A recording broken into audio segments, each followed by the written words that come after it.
Tak ada lawan ke?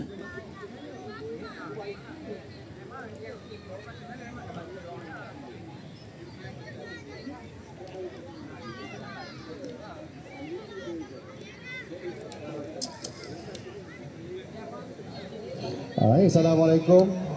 Minta perhatian kepada tim-tim yang memerlukan ais.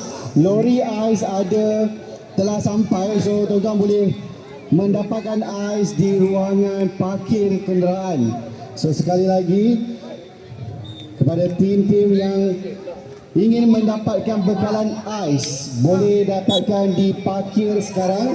Lori ais telah tiba. Terima kasih.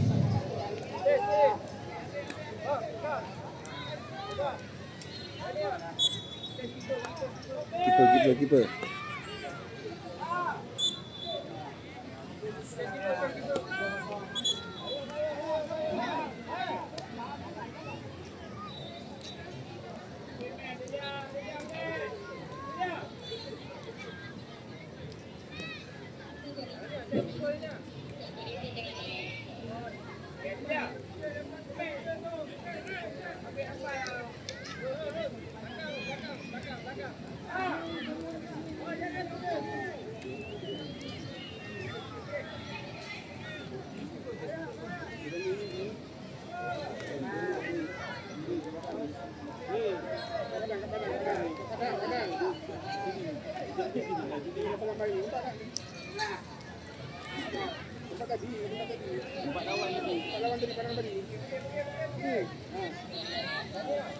Perlawanan seterusnya di antara GS Arjuna menentang TBS Titan A. Sila bersedia di padang satu sekarang.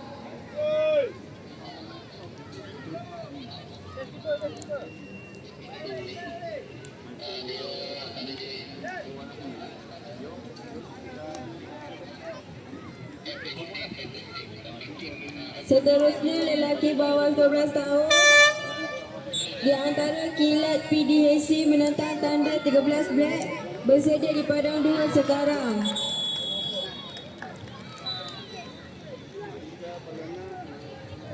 Lelaki perempuan bawah 12 tahun di antara Sakura B menentang Burger Y bersedia di padang 4 sekarang. Okey, menang. Steady.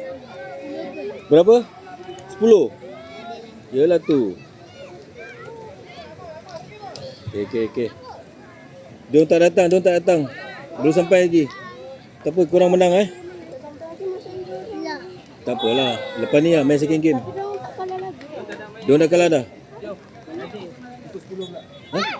Second game kan? Yang ni kira baik, dah menang lah.